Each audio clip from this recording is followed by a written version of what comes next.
नमस्कार, स्वागत है आपका। एचएनएन न्यूज देख रहे हैं आप। मैं हूं आप सभी के साथ रिया डंगवाल। बुलेटिन की शुरुआत करेंगे बड़ी और अहम खबर के साथ। खबर मध्य प्रदेश से है, जहां घोटाला विवाद पर सुप्रीम कोर्ट का बड़ा फैसला सामने आ गया है। बसंत पंचमी की पूजा और नमाज दोनों एक साथ होंगी। सुप्रीम कोर्ट का ये बैलेंस्ड ऑर्डर सामने आया है। सूर्योदय से लेकर 1 बजे तक पूजा की जाएगी। सुप्रीम कोर्ट ने साफ कह दिया है, दोपहर 1 बजे से 3 बजे के बीच नमाज का समय निर्धारित किया गया है। नमाज के लिए परिसर में अलग जगह दी जाएगी।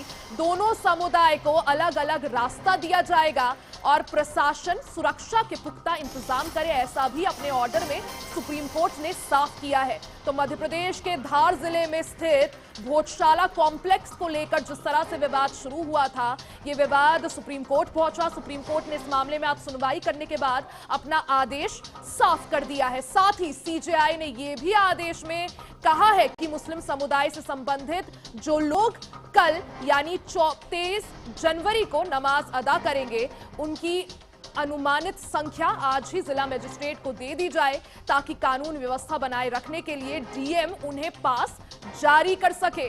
हम दोनों पक्षों से एक दूसरे के प्रति आपसी सम्मान और विश्वास बनाए रखने की अपील करते हैं। वहीं भोजशाला में प्रवेश करने वाले दोनों समुदायों के लोग पूजन सामग्री, अक्षय एवं फूल के अलावा अन्य कोई चीज बिना अनुमति के नहीं ले जा सकेंगे। तो भोजशाला को लेकर जिस तरह से विवाद शुरू हुआ था, वह फिलहाल थमता हुआ नजर आ रहा है। सुप्रीम कोर्ट ने बड़ा आदेश दे दिया है। और ज्यादा जानकारी के लिए मेरी सहयोगी नीतू गुप्ता मेरे साथ जुड़ गई हैं। नीतू, जिस तरह से विवाद शुरू हुआ था, फिलहाल थमता हुआ दिख रहा है। सुप्रीम कोर्ट ने हस्तक्षेप किया, जिसके बाद सुनवाई के बाद एक तरह से एक बैलेंस्ड ऑर्डर इसे कहा जा सकता है, क्योंकि दोनों ही चीजों की परमिशन दे दी है। क्योंकि ये भोजशाला जो है वो विद्या और विवाद का दास्ता हमेशा रहा है इस भोजशाला का, लेकिन इस बार बसंत पंचमी और जुमे की नमाज शुक्रवार को हो रही है। 23 जनवरी को बसंत पंचमी है, तो एक ही दिन ये दोनों उत्सव है। और इसको लेकर जो स्थिति टकराव की हो रही थी, उसको लेकर सुप्रीम कोर्ट की तरफ से दोनों पक्षों को सुना गया। दोनों पक्षों को सुनते हुए दोनों पक्षों के लिए फैसला आया है, ये सबसे बड़ी बात है।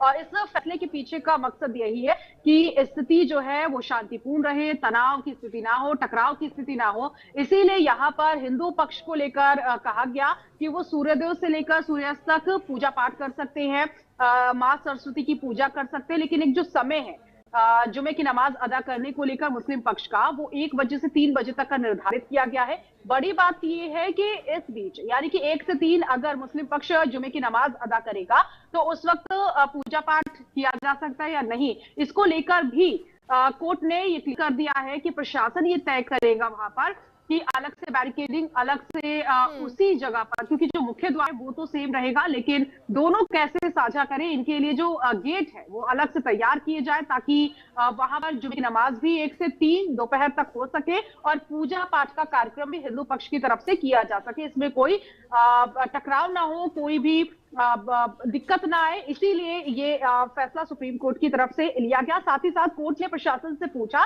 कि क्या ऐसी व्यवस्था वहां पर हो सकती है कि एक ही दिन दोनों उत्सव होने की वजह से क्या दोनों ही धर्म अपने अपने त्योहार शांतिपूर्ण तरीके से मना सकते हैं। जिसके बाद प्रशासन ने ही ये खुद सुझाव दिया था कि हाँ, हम अलग से बैरिकेड कर देंगे, अलग से रास्ता तैयार कर देंगे, अलग से स्थान दे देंगे, जिसके बाद दोनों पक्ष अपने अपने तरीके से अपने कार्यक्रम को कर सकते हैं। और इसीलिए बैलेंस्ड आदेश जो है सुप्रीम कोर्ट का, वो भोजशाला विवाद को लेकर सामने आया है। खास बात आपको ये भी बता देती हूँ यार कि ये भोजशाला विवाद जो है आज से नहीं है, बहुत लंबे से है, 1000 साल पहले से ये चला आ रहा है। और इसमें हिंदू पक्ष आज तो भले ये मैटर देखिए पूजा पाठ कार्यक्रम को लेकर, जुमे की नमाज को लेकर है, लेकिन इसमें एक हमेशा मसला ये रहा है कि क्या ये भोजशाला हिंदुओं का है या फिर ये भोजशाला मुसलमानों का है, क्योंकि दोनों ने अपने अपने दावे को लेकर कोर्ट में अपील भी लगाई है। और इस पर यह भी कहा जा रहा है कि इसे पूरी तरह से तय किया जाए कि आखिर ये भोजशाला किसका है, क्योंकि हिंदू पक्ष कह रहा है कि ये उसका भोजशाला है,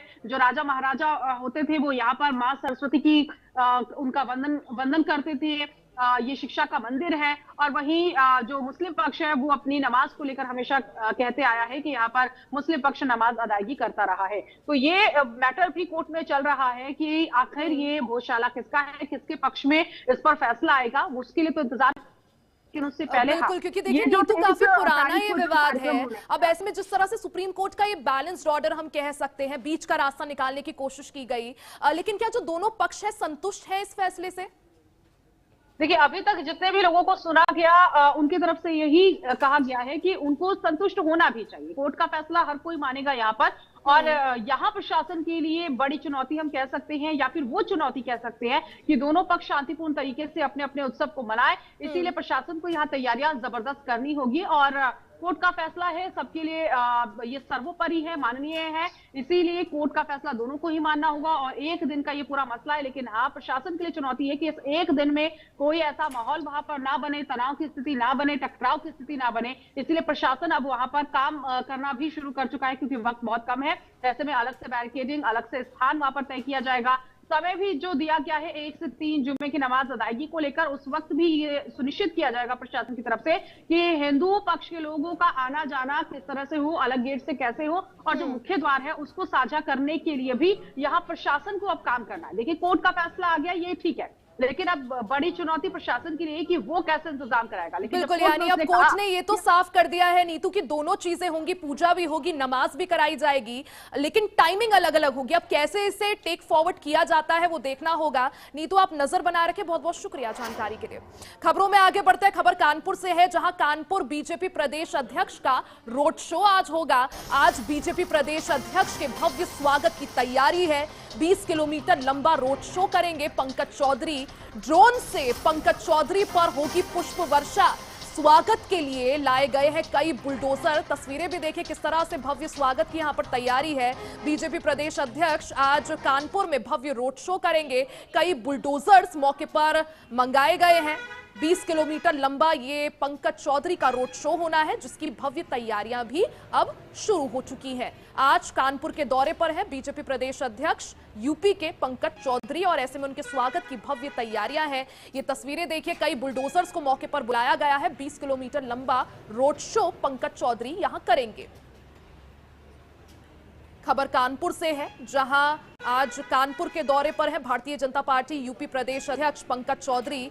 भव्य रोड शो वो करेंगे, कार्यकर्ताओं से भी मुलाकात करेंगे, साथ ही कई पदाधिकारियों से भी उनकी मीटिंग होनी है। 20 किलोमीटर का वो कानपुर में रोड शो करेंगे।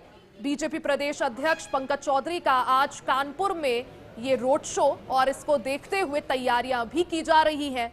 20 किलोमीटर का ये रोड शो होना है।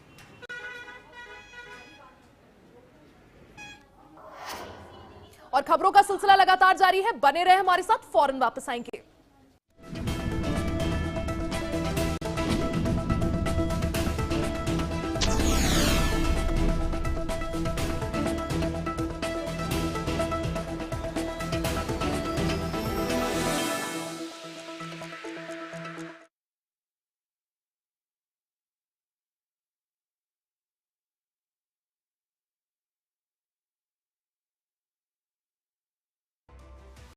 प्रधानमंत्री श्री नरेंद्र मोदी जी की महत्वाकांक्षी योजना जल जीवन मिशन उत्तराखंड के ग्रामीण इलाकों के लिए वरदान साबित हो रही है।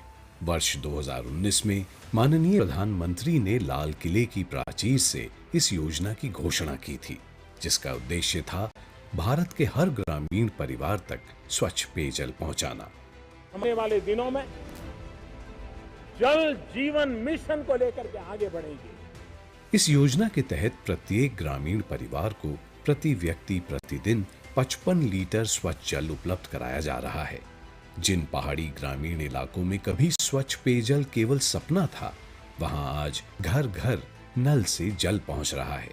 पानी की बहुत दिक्कत थी, ऊपर जाना पड़ता था, ऊपर से लाना पड़ता था। गर्मी के दिन आते थे तो हम थक के आते थे खेतों से ना, ऊपर जाना पड़ता था, रातों रात पानी भरना पड़ता था। अब तो बहुत सुविधा होगी, पानी के अंदर लगा हुआ पानी, बाहर अंदर सब टंकी, और कोई दिक्कत नहीं हमारे लिए ना।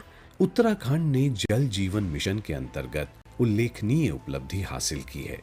ग्रामीण क्षेत्रों के 97.63% घरों में नल के जरिए पेयजल उपलब्ध हो चुका है, और राज्य 100% लक्ष्य की ओर तेजी से बढ़ रहा है। अब महिलाओं को पानी के लिए लंबी दूरी तय नहीं करनी पड़ती, क्योंकि जल जीवन मिशन के तहत घर घर नल है और नल में स्वच्छ जल है।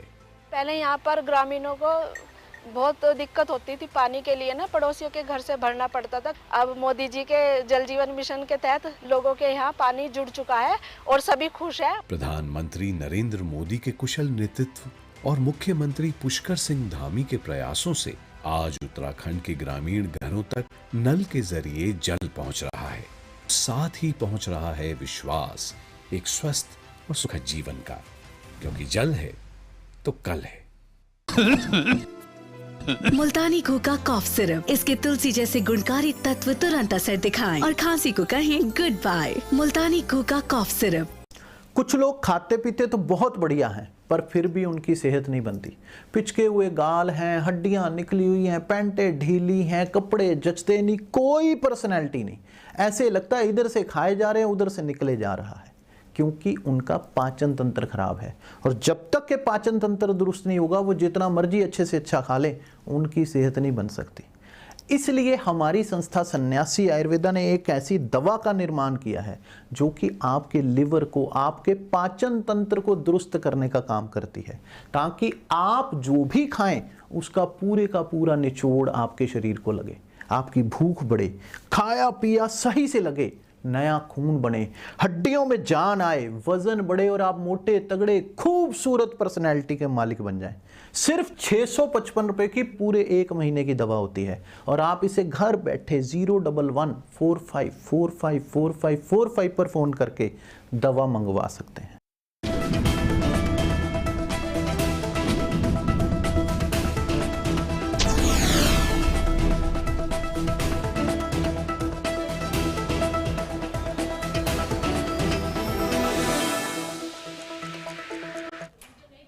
और एक बार फिर से आप सभी का स्वागत है। खबरों में आगे बढ़ते हैं। खबर लखनऊ से है, जहां लखनऊ में गणतंत्र दिवस परेड के लिए रिहर्सल जारी है। रिहर्सल के दौरान आई एम्बुलेंस हजरतगंज चौराहे पर शानदार ट्रैफिक मैनेजमेंट का नजारा भी नजर आया। रिहर्सल के बीच आसानी से एम्बुलेंस निकली। हजरतगंज पुलिस का शानदार मैनेजमेंट नजर आया। तो लखनऊ में गणतंत्र दिवस परेड के लिए रिहर्सल जारी है। रिहर्सल के दौरान एम्बुलेंस वहां पर पहुंची और ट्रैफिक मैनेज करते हुए एम्बुलेंस को निकाला गया, रास्ता दिया गया। तो गणतंत्र दिवस के मौके पर उससे पहले रिहर्सल की प्रक्रिया लगातार जारी है और ये रिहर्सल की तस्वीरें आप देखिए, किस तरह से हजरतगंज चौराहे पर रिहर्सल जारी है। और खबर बिलासपुर से है, जहां बिलासपुर जिले में धान खरीदी पूरी तरह सुचारू रूप से चल रही है। कलेक्टर संजय अग्रवाल ने बताया कि जिले में 1,32,000 किसान पंजीकृत हैं और 1,38,900 हेक्टेयर रकबे का धान खरीदी के लिए पंजीकरण हुआ है।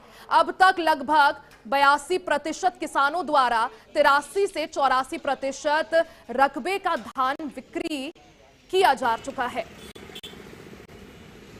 तो धान खरीदी प्रक्रिया 1,32,000 हमारे किसान रजिस्टर्ड हैं और 1,38,900 हेक्टेयर रकबा रजिस्टर्ड है और इसमें लगभग 80-81% से ज़्यादा किसानों ने रकबे में 83-84% रकबा का धान विक्रय अभी तक कर लिया है और ये धान खरीदी स्मूथ चल रही है। कुछ किसानों का कुछ टेक्निकल कारण से रजिस्ट्रेशन में कुछ दिक्कतें आई हैं, उसका लगातार हम लोग रायपुर भेज करके उसका समाधान कर रहे हैं। और लखनऊ में गणतंत्र दिवस परेड के लिए रिहर्सल जारी है। रिहर्सल के दौरान एम्बुलेंस भी आई। हजरतगंज चौराहे पर शानदार ट्रैफिक मैनेजमेंट का नजारा दिखा। रिहर्सल के बीच आसानी से एम्बुलेंस को रास्ता भी दिया गया। ये खबर लखनऊ से थी, जहां इस दौरान रिहर्सल गणतंत्र दिवस परेड की जारी है। बहराइच की खबर आपको बताते हैं। बहराइच में पुलिस और गौ तस्करों के बीच जबरदस्त मुठभेड़ हुई। पुलिस को देखते ही गौ तस्करों ने टीम पर फायरिंग कर दी। पुलिस की जवाबी कार्रवाई में एक गौ तस्कर जाफर के पैर पर गोली लग गई। इसके बाद मौके से 3 गौ तस्करों को गिरफ्तार किया गया। मौके से अवैध हथियार, गौमांस बरामद भी किया गया है। घायल जाफर को इलाज के लिए अस्पताल में भर्ती कराया गया है। मामले पुलिस आगे की कानूनी कार्रवाई में जुट गई है। प्रभारी अधीक्षक जरवल रोड को जरिए मुखबिर खास ये सूचना मिली कि मुड़िया डी के जंगल में कुछ लोगों ने गोवंश के बच्चे को काट लिया है। इस सूचना पर तत्काल पुलिस पार्टी जब मौके पर पहुंची तो कुछ संदिग्ध व्यक्ति जंगल में दिखाई दिए, जो पुलिस को देखकर भागने लगे। पुलिस द्वारा उन्हें ललकार कर रोकने का प्रयास किया गया तो उन्होंने भागते हुए पुलिस पार्टी पर जान से मारने की नीयत से फायर किया। पुलिस द्वारा आत्मरक्षार्थ फायर किए जाने पर एक अभियुक्त जाफर को गोली लगी है, जिसके कब्जे से एक तमंचा, 315 बोर, एक खोखा कारतूस, एक जिद्दा कारतूस बरामद हुआ है।